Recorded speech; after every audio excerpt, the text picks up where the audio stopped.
तो Krebs cycle या citric acid cycle, tricarboxylic acid cycle, ठीक है, इसके 3 नाम है। ये तीन नाम एक ही साइकिल के हैं। क्लियर? कल मैंने आपसे वादा भी किया था कि मैं आपको बहुत आसानी के साथ यानी एक फार्मूला के थ्रू आपको क्रेब्स साइकिल याद करवा दूंगा। ठीक है, फार्मूला भी मैंने सामने लिखा है और आज जो 3 नाम मैंने दिए गए ये एक ही साइकिल के नाम है। किस तरह याद करने, बहुत आसान है। ठीक है, वो प्रीवियस लेक्चर में हमने पढ़ा था कि लिंक रिएक्शन में हमारे पास जो प्रोडक्ट बनता है वो है एसिटाइल को ए। ठीक है, और एसिटाइल को ए हमारे पास 2 कार्बन वाला मॉलिक्यूल है।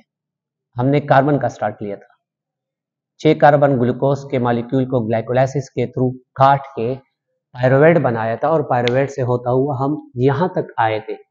एसिटाइल को ए 2 कार्बन वाला मॉलिक्यूल, फिर एसिटाइल को ए का मॉलिक्यूल ने ये भी बात की थी माइटोकॉन्ड्रिया के मैट्रिक्स में जाएगा और माइटोकॉन्ड्रिया के मैट्रिक्स में ये साइकिल जो हो रहा है वो आज डिस्प्ले है। ठीक है, बोर्ड पे है। अच्छा, acetyl co A series of chemical reaction, मुख्तलिफ किस्म के मॉलिक्यूल के साथ मिलके उनके साथ रिएक्शन करेगा और वो उसका हिस्सा होके रिडक्शन और ऑक्सीडेशन स्टार्ट करके ये अपने प्रोडक्ट यानी और मॉलिक्यूल में कन्वर्ट हो जाएगा। कौन कौन से मॉलिक्यूल में? NADH में और FADH में। क्लियर? NADH और FADH नाइकोटीन अमाइड डाइन्यूक्लियोटाइड वाला और FADH फ्लेविन एडेनिन, ठीक है, दोनों। और साथ साथ में सबस्ट्रेट लेवल ऑफ ATP, कितने NADH बने, FADH बनेगी। बहुत से स्टूडेंट को कुछ ये क्वेश्चंस भी होता है कि सर हमें ये मसला होता है कि हम क्रेब्स साइकिल याद करते फिर भूल जाते हैं, तो उसके लिए फार्मूला जो ऑलरेडी मैं बता चुका हूँ, ये फार्मूला है। इस फार्मूले के थ्रू तमाम जो रिएक्शन होगा बहुत आसानी के साथ, बिल्कुल सिर्फ 2 से लेकर 4 मिनट उसमें लगेंगे पूरा साइकिल याद करने में। अगर आप इस फार्मूला को देखें, थोड़ा सा इस तरफ देखें, बहुत आसान है। फार्मूला में our city is kept safe secure from monster, आपको नजर आ रहे हैं ना, इधर देखें, इसको देखें। Our city is kept safe secure, safe and secure from monster, ये 8 वर्ड्स, 8 अल्फाज है, इसको याद करें। फिर आते हैं इसके थ्रू यानी इस फार्मूले के थ्रू जो हमारे पास यहाँ पे मॉलिक्यूल ऑलरेडी मैट्रिक्स में पड़े हैं उनके कुछ अल्फाज याद करें ऐसे। एक है oxaloacetate, citrate, isocitrate, ketoglutarate, alpha ketoglutarate, succinyl CoA, succinate, fumarate और मलेट। यानी ओ को देखे, ओ के साथ oxaloacetate, city, C citrate, isocitrate, ketoglutarate, succinate, ये तमाम एडिशन। क्लियर? ये ऐड करके सिर्फ ये याद करें। अब इसको यानी इस फार्मूले के थ्रू जो मॉलिक्यूल ऑलरेडी असेंबल पड़े हुए हैं यहाँ क्रेब्स साइकिल के अंदर, यहाँ पे इसको फिट करें और जिस जिस जगह पे NADH और FADH के मॉलिक्यूल और साथ में ATP का मॉलिक्यूल बनते वो पोर्शन याद करें बस। चलिए सर मैं थोड़ा सा बताता हूं आपको, आप यहां पे आ जाए, यहां से हम स्टार्ट लेंगे, इधर से जहां पे मैंने ऊपर लिखा है, नजर आ रहे हैं एसिटाइल, ये एसिटाइल को ए यहां पे रिएक्शन स्टार्ट कर रहे हैं। कौन सा रिएक्शन? Krebs cycle. ठीक है, क्रेब्स साइकिल साइंसदान, क्रेब्स साइंसदान का नाम था, उसने अपने ही नाम से इसको साइकिल को नाम दिया है। ठीक है, यहां पे 4 कार्बन वाला मॉलिक्यूल है, प्री असेंबल यहां पे पड़ा हुआ है। एसिटाइल को ए यानी 4 और 2 कार्बन वाला मॉलिक्यूल मिलके 6 कार्बन वाला, 4 और 2 प्लस 6 हो गए, तो 6 कार्बन वाला मॉलिक्यूल। और स्टार्ट हमने लिए है, स्टार्ट में हमारे पास आवर कौन सा है? ऑक्सिलोएसिटेट। तो पहला जो हमारे पास मॉलिक्यूल बनेगा वो क्या नाम है? सॉरी, स्टार्ट कहां से लिया है? ऑक्सिलोएसिटेट। ऑक्सिलोएसिटेट ये है, तो यहां पर जो बनता है वो सिट्रेट है, यानी ऑक्सिलोएसिटेट के साथ रिएक्शन स्टार्ट किया तो यहां से हम स्टार्ट ले रहे, तो इस 4 कार्बन वाला मॉलिक्यूल का नाम क्या हुआ? Oxalo acetate. क्लियर? ऑक्सिलोएसिटेट आवर हो गया। ठीक है, 6 कार्बन वाला मॉलिक्यूल का क्या नाम हुआ? सिटरेट। 6 कार्बन वाला मॉलिक्यूल। क्लियर है? इस सिट्रेट की वजह से इसको सिट्रिक एसिड साइकिल कहते हैं, यानी कि पहला जो मॉलिक्यूल इस रिएक्शन में बनता है, इस वजह से इसका नाम सिट्रिक एसिड साइकिल रखा है। और सिट्रिक एसिड साइकिल की केमिस्ट्री देखते हैं तो इसके अंदर कार्बोजाइल ग्रुप, 3 कार्बोजाइल ग्रुप होते हैं। उसकी तरफ नहीं चलते, आपके लेवल का नहीं है, मैं केमिस्ट्री के अपर लेवल में फिर पढ़ेंगे। तो उसमें 3 कार्बोजाइल ग्रुप होते हैं, तो इसकी वजह से इसको ट्राई 3 को कहते हैं, 3 को कहते हैं, ठीक है। डाई 2 को ट्राई कार्बोक्सिलिक एसिड साइकिल, यानी इस सिट्रेट के अंदर 3 कार्बोजाइल ग्रुप होते हैं, इस वजह से इसका नाम ट्राई कार्बोक्सिलिक एसिड साइकिल भी कहते हैं। एमसीक्यूज के लिए भी याद करें, कभी 3 बताते हैं कि Krebs cycle, citric acid, try carboxylic acid cycle, ये तीनों एक ही नाम है। लैंग क्वेश्चन में आ सकते हैं कि सिट्रेट साइकिल लिख के या सिट्रिक एसिड साइकिल या कार्बोक्सिलिक एसिड साइकिल, तो आपने याद कर दे, ठीक है। इसके बेस पर इस मॉलिक्यूल, ये यहाँ पे जो पहला बना है इस मॉलिक्यूल के बेस पर उसको दिया गया है। क्लियर है? ये जो सिट्रेट है ये अनस्टेबल मॉलिक्यूल है और ये अपना आइसोमर यानी कन्वर्ट हो जाता है आइसोमर। कौन से आइसोमर? इसका अपना आइसोमर है आइसोसिट्रेट, जिस तरह फार्मूला में दिया गया है सिटी सिट्रेट, इसके बाद कौन सा आता है? आइसोसिट्रेट। सिट्रेट अनस्टेबल मॉलिक्यूल, ये कन्वर्ट हो जाते हैं किस चीज में? आइसोसिट्रेट। और आइसोमर्स आप जानते भी है ना, सेकंड चैप्टर में बता चुका हूं, ठीक है। आइसोसिट्रेट में ये सिट्रेट कन्वर्ट हुआ किस चीज में? आइसोसिट्रेट में। फिर इसके बाद हमारे पास रिएक्शन के अंदर NAD ऐड हो जाएगा और वो रिड्यूस होके ऑक्सीडाइज होके रिडक्शन, और ये रिडक्शन और ऑक्सीडेशन का अमल जारी अब स्टार्ट हो जाएगा। क्लियर है? कैसे? अब ये 6 कार्बन वाला मॉलिक्यूल है, इस 6 कार्बन वाले मॉलिक्यूल से 1 कार्बन का मॉलिक्यूल चला जाएगा, यानी 1 कार्बन यहां से रिमूव हो जाएगा। 1 रिमूव कर दे, हमने 1 यहां पे रिमूव कर दिया है। क्लियर है? जब आप 1 यहां पे रिमूव करते हैं तो कितने बाकी रह जाते हैं? 1 2 3 4 5, 1 कार्बन डाइऑक्साइड चला गया, तो 1 NAD आके 1 NADH में कन्वर्ट हो जाएगा। सही है? और ये आइसोसिट्रेट, इसके बाद बारी किस चीज के? फार्मूले में, फार्मूला है इसकी आइसोसिट्रेट। आइसोसिट्रेट के बाद किसकी बारी है? Alpha ketoglutarate. तो यानी आइसोसिट्रेट कन्वर्ट हो जाएगा किस चीज में? Alpha ketoglutarate. क्लियर? अब कन्वर्ट हुआ किस चीज में? वो मॉलिक्यूल अल्फा कीटोग्लूटारेट में। सही? फिर से देखिए, फिर से 5 कार्बन वाला अल्फा कीटोग्लूटारेट, अब इसने कन्वर्ट होना है किस चीज में? 4 कार्बन वाला मॉलिक्यूल। क्लियर? 4 कार्बन वाला मॉलिक्यूल में हमारे पास यहां से 1 कार्बन डाइऑक्साइड फिर रिमूव हो गया, तो 4 रह गए। क्लियर है? और यहां पे फिर से NAD NADH में। क्लियर?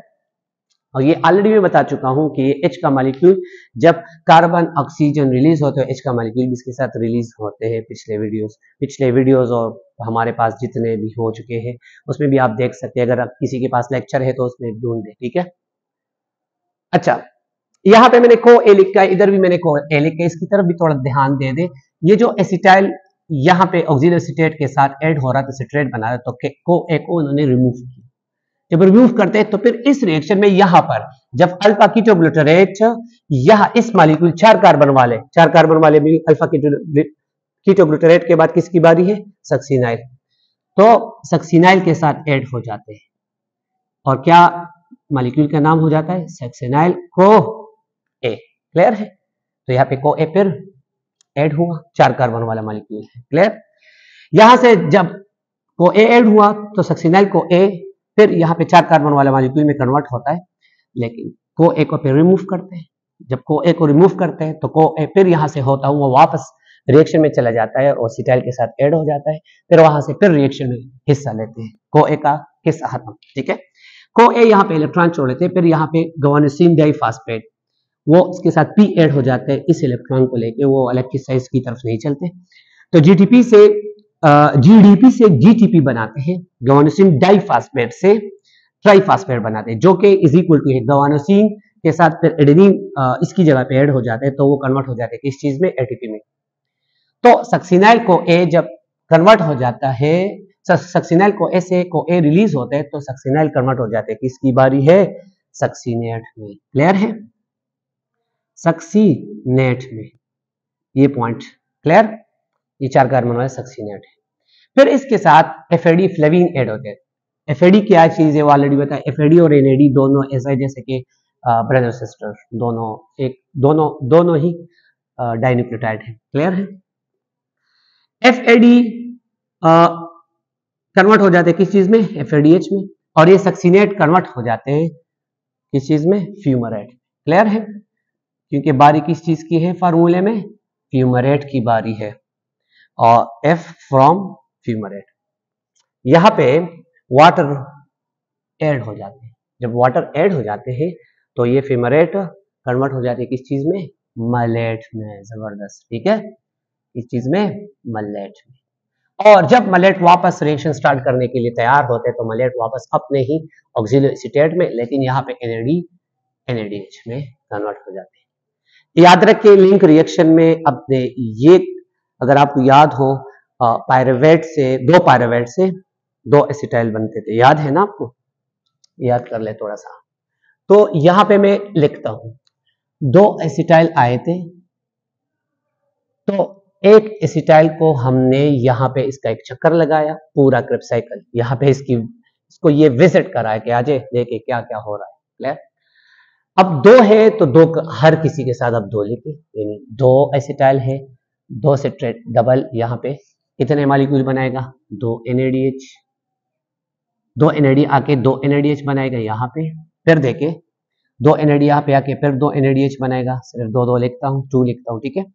यहाँ पे 2 ATP बनेगी, डबल है ना, 2 FADH, ठीक है, 2 NADH यहाँ पे फिर से। अब अगर आप यहाँ पे देखें, हमारे पास क्रेब्स साइकिल में टोटल कितने NADH बनते हैं? गिन ले, 2 2 और 2, 2 2 2 प्लस करें कितने बनते हैं? 6। गुड, शाबाश। इसी तरह कितने FADH के मॉलिक्यूल बनते हैं? FADH, 2 FADH के मॉलिक्यूल भी बनते हैं, सही। और यहां पे यानी इस सक्सीनेट से सक्सीनाइल को ऐसे सक्सीनेट में ये मॉलिक्यूल जो यानी इस सबस्ट्रेट से जब ये कन्वर्ट हो रहा था और क्या बन रहा था? ATP। तो इस ATP का एक नाम भी है, ठीक है? इस ATP का एक नाम है, इसको कहते हैं सबस्ट्रेट लेवल। यानी ये ATP जो बनती थी किस चीज से बनता था? सबस्ट्रेट, ये सबस्ट्रेट से, तो इसको कहते हैं फास्फोराइलेशन हो रहा है ना, तो सबस्ट्रेट लेवल ऑफ फास्फोराइलेशन, ये addition of phosphate group, phosphorylation. Clear है? यानी ये जो ATP जो क्रेब्स साइकिल के अंदर बनते हैं इसको सबस्ट्रेट लेवल ऑफ फास्फोराइलेशन कहते हैं, ठीक है? MCQs के लिए भी इसको याद करें। क्लियर है? बहुत आसान है, अगर क्विक रिव्यू करते हैं तो बहुत आपने ये याद करने के एसिटाइल से हमने एसिटाइल को ए को यहाँ क्रेब्स साइकिल या citric acid cycle tricarboxylic acid cycle में इसको रन करना है, और हमने NADH और FADH इसे बनाने। Formula varsity is kept safe secure from most, safe and secure from most. इस फार्मूले के थ्रू अपने ये जो मॉलिक्यूल यहाँ पे है ये इसमें फिट कर दें। जब आप ये फार्मूला याद करते हैं तो फिर आप यहाँ से स्टार्ट ले लें, ये पॉइंट याद करना है। ऐसा ना हो कि आप यहाँ से स्टार्ट ले लें। स्टार्ट कहाँ से लेनी है? यहाँ से, यानी आपने ऑक्सिलो एसीटेट को ही स्टार्ट लेना, क्योंकि आवर ये देखिए ऑक्सिलो एसीटेट स्टार्ट में है। ऑक्सिलो एसीटेट से स्टार्ट ले लें, इसको इसके साथ ऐड करें, सिट्रेट बनाए, सिट्रेट से फिर आइसोसिट्रेट, फार्मूला को देके आइसोसिट्रेट वहां पे है। क्लियर है? नजर आ रहे हैं ना? अच्छा, फिर इसके बाद किसकी बनती है?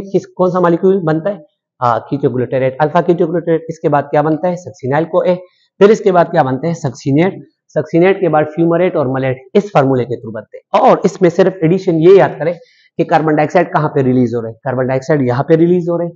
तो 2 कार्बन डाइऑक्साइड क्यों? क्योंकि डबल रिएक्शन होता है, 2 कार्बन डाइऑक्साइड यहाँ पे रिलीज हो रहे हैं। आप देखें ना, अब इसमें MCQs भी बहुत ज्यादा बनते हैं। और यहाँ पे रिएक्शन कितने ATP बनते हैं? 2। कितने NADH बनते हैं? 6। FADH कितने बनते हैं? ATP कितने बनते हैं? कितने कार्बन डाइऑक्साइड यहाँ पे रिलीज हो रही है? ये तमाम MCQs है, ठीक है? फिर कभी कभार ये भी MCQs में पूछा जाता है, जो आपके कॉम्पिटिटिव एग्जाम्स होते हैं उसमें वाटर कहाँ पे ऐड होते हैं, कभी पूछते हैं। ये MCQs के हवाले से बात करता हूँ, ठीक है? कि को-A रिएक्शन में कौन सी जगह पे रिएक्शन करते हैं, किस किस मॉलिक्यूल के दरमियान? तो अल्फा कीटोग्लूटारेट और इसके दरमियान। अच्छा, कौन से मॉलिक्यूल में को-A रिलीज होता है? अच्छा, किस मॉलिक्यूल के दरमियान, यानी कौन से 2 मॉलिक्यूल है इसके दरमियान ATP की प्रोडक्शन होती है? अगर आपको ये याद है तो आपको हर चीज याद हो जाएगी, ठीक है, सही है। इसको याद करते हैं, इसको याद करो, पूरा क्रेब साइकिल याद हो जाएगा। ये फार्मूला है, इस फार्मूला को आप, ये बस 8 अल्फाज है, 8 वर्ड्स है, इस 8 वर्ड्स को रट्टा लगाए, बस सिर्फ ये 8 वर्ड्स, बाकी हर चीज आपने इसको कंसेप्ट करके याद कर। ये इसमें लॉन्ग क्वेश्चन बनता है, कम्पिटिटिव एग्जाम्स में लॉन्ग क्वेश्चन बहुत ज्यादा आते हैं। ये क्वेश्चन हर एग्जाम में तकरीबन 2-3 दफा ये क्वेश्चन आया भी है पिछले 5 सालों में, ठीक है। बस आज के लिए इतना ही काफी है। Thank you class.